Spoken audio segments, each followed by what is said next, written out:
జనగామ జిల్లా కార్యకర్తలకు నాయకులకు జాగృతి కార్యకర్తలకు చాలా సేపటి నుంచి ఓపికగా వెయిట్ చేస్తున్న మా ప్రెస్ మిత్రులకు ఆలస్యమైంది క్షమించాలి.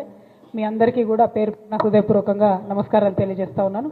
గౌరవ పెద్దలు తెలంగాణ రాష్ట్ర మాజీ ఉప ముఖ్యమంత్రి వర్యులు, జనగామ మాజీ శాసనసభ్యులు, స్టేషన్ గన్పూర్ మాజీ శాసనసభ్యులు, అట్లానే కూర్చొని మాట్లాడాలని ఎవరు కనబడం కదా, ఓకే నేను చిన్నగా ఉన్నా కదా, అది ప్రాబ్లం.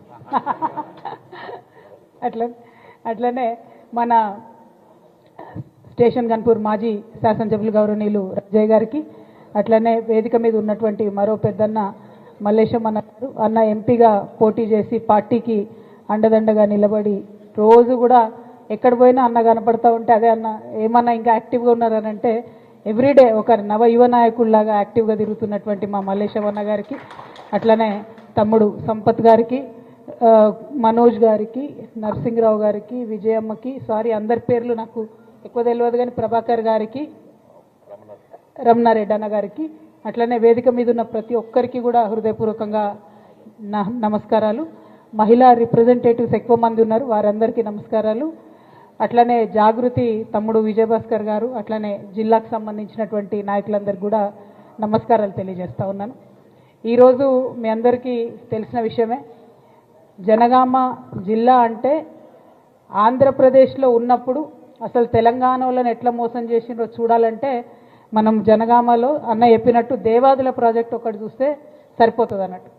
ఆనాడు కేసీఆర్ గారు 2001లో జెండా ఎత్తంగానే ఆగ మేఘాల మీద హెలికాప్టర్ వేసుకొని చంద్రబాబు నాయుడు గారు వచ్చి ఇక్కడ పునాదిరా వేసి ఆయన వెళ్ళిపోయాడు. అంటే జనరల్గా మనం ఏదైనా ప్రాజెక్ట్ కట్టాలంటే దానికి ఏదైనా సోర్స్ ఉండాలి, ఏదైనా ఒక దగ్గర నుంచి వాటర్ తీసుకుంటాం అనేటటువంటి ప్లానింగ్ ఉండాలి, ఇంజనీరింగ్ ఉండాలి, అవి తీసుకున్న వాటర్ ఎటు పోతుంది అన్నటువంటి ఒక ఆలోచన ఉండాలి.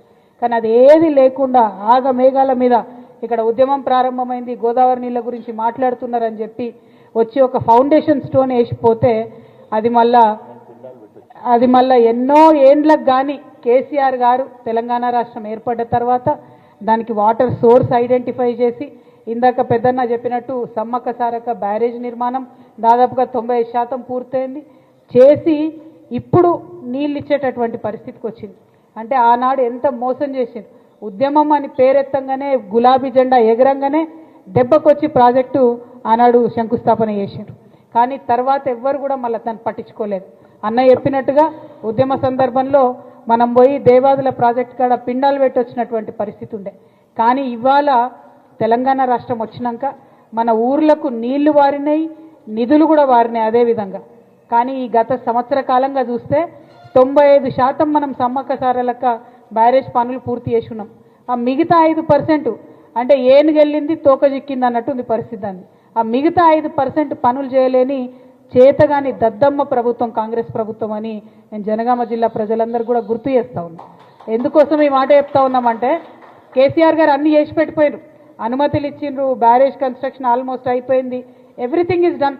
దేవాదుల ఫినిష్ అవ్వాలంటే ఇంకా 5% పని ఉందంతే. అది కూడా సంవత్సరం నుంచి తట్టెడు మట్టి కూడా ఎత్తిపోయకుండా మరి కాంట్రాక్టర్లకు మాత్రం బిల్లుల మీద బిల్లులు ఇస్తున్నారు తప్పితే తట్టెడు మట్టి కూడా ఎత్తిపోయలే.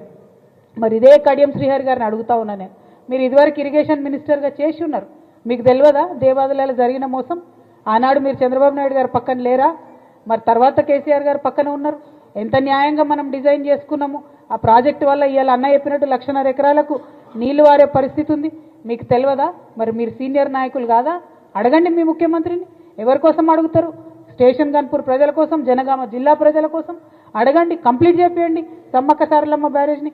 సీనియర్ నాయకులు అయి ఉండి అవకాశవాదం కోసం మీరు పార్టీ మారింది, ప్రజలు మాత్రం మిమ్మల్ని క్షమించే ప్రసక్తే లేదని ఈ సందర్భంగా తెలియజేస్తా ఉన్నాం. మీరు పార్టీ మారిండ్రు, అక్కడ ఉన్నారు, ఇప్పుడు ఉన్నప్పుడు కనీసం ప్రజలకు పనికొచ్చే పనన్న చేయండి, ఈ బ్యారేజ్ ఫినిష్ చేయండి. ఇంతకుముందు రాజన్న గారు ఛాలెంజ్ చేసినట్టు పోయి ఏం లాభం, ఒక్క సంవత్సరం నుంచి ₹1 దేకపోతే ఏం లాభం ఉంటుంది?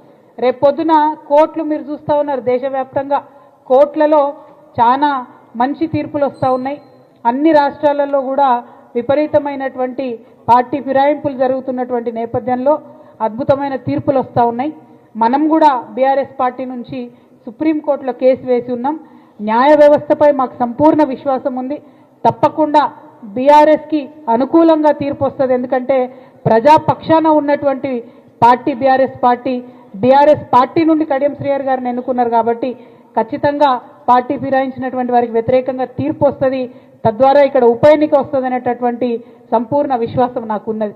మరి మన ప్రజలు, జనగామ జిల్లా ప్రజలంటే మీకు తెలుసు, చాలా చైతన్యం ఉన్నటువంటి ప్రజలు. ఖచ్చితంగా ఉప ఎన్నిక వస్తే 100% స్టేషన్ గన్పూర్లో మళ్ళీ గులాబీ జెండానే ఎగురుతుందని చెప్పి ఈ సందర్భంగా నేను తెలియజేస్తా ఉన్నాను. మరి అన్న రాజన్న గారి ఆధ్వర్యంలో అద్భుతంగా బీఆర్ఎస్ పార్టీ కార్యక్రమాలు చేసుకుంటా ఉన్నాం.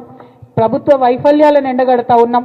ముఖ్యంగా ఏదైతే మహిళలకు ఈ ప్రభుత్వం ఇచ్చి 2500 ఇస్తా అని చెప్పిందో అది ఇవ్వకుండా మహిళల్ని వేధిస్తున్నటువంటి పరిస్థితి, స్కూటీలు ఇవ్వకుండా మహిళల్ని వేధిస్తున్నటువంటి పరిస్థితి, ఇవన్నీ ఒక పక్క అయితే కనీసం శాంతి భద్రతల మీద కూడా పట్టులేనటువంటి పరిస్థితి.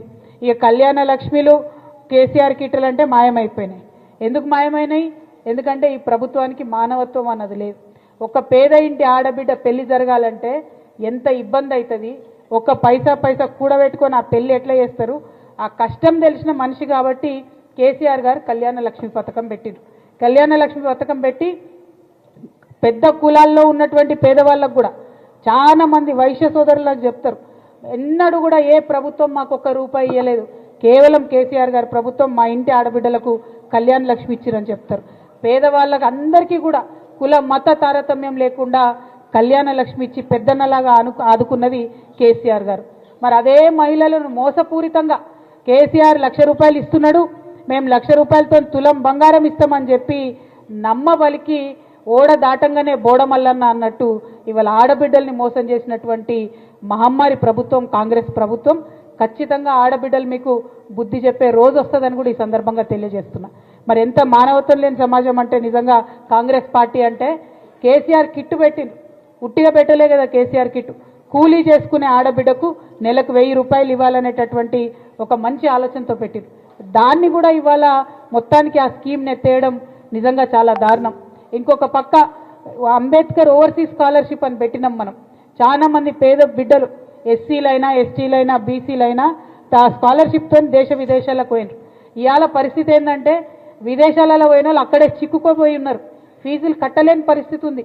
కానీ ఈ ప్రభుత్వం మాత్రం కనికరించి డబ్బులు రిలీజ్ చేస్తలేదు. మీకు తెలిసి ఇక్కడ జనగామలో ఎడ్యుకేషన్ హబ్ చాలా కాలేజీలు ఉన్నాయి. మీరు ఏ డిగ్రీ కాలేజు ఓనర్ని పోయి కదిపినా కూడా కన్నీళ్ళు వచ్చేటటువంటి పరిస్థితి ఉన్నది. ఇవాళ ఫీ రియంబర్స్మెంట్ ఇస్తలేరు. దాంతో బీసీలకు కానీ, మైనారిటీలకు కానీ, ఎస్సీలకు కానీ, ఎస్టీలకు కానీ ఆ పిల్లల్ని చదివించేటటువంటి పరిస్థితి లేదు. కాలేజీలు నడపలేక పేరెంట్స్ని ఫోర్స్ చేస్తున్నారు, మీరు కడతారా సస్తారా ఫీజు అని. ఎగ్జామ్స్ రాయాల పిల్లలు, పేరెంట్స్ ఏదో ఒకటి చేసి కడుతున్నారు. కానీ ప్రభుత్వం మాత్రం ₹1 కూడా సంక్షేమానికి విడుదల చేస్తలేదు. మేము డిమాండ్ చేస్తూ ఉన్నాం, మీరు ఇస్తానన్నటువంటి పథకాలన్నీ కూడా తక్షణమే ఇవ్వండి. మీరు ఒక పక్క రైతుల్ని మోసం చేస్తున్నారు. రైతు భరోసా ఇస్తాం జనవరి 26 నాటికి టకీ టకీ టకీ మనం పడుతుంది అన్నాడు ముఖ్యమంత్రి గారు. మరి 26 అయిపోయింది, ఇంకో ఫిబ్రవరి కూడా వచ్చింది, ఇంకా పడతనే లేవు. 2 ఎకరాల వాళ్ళకి అక్కడనో ఇక్కడనో వచ్చింది అంటున్నారు కానీ సంపూర్ణంగా వచ్చిన దాఖలాలు లేవు.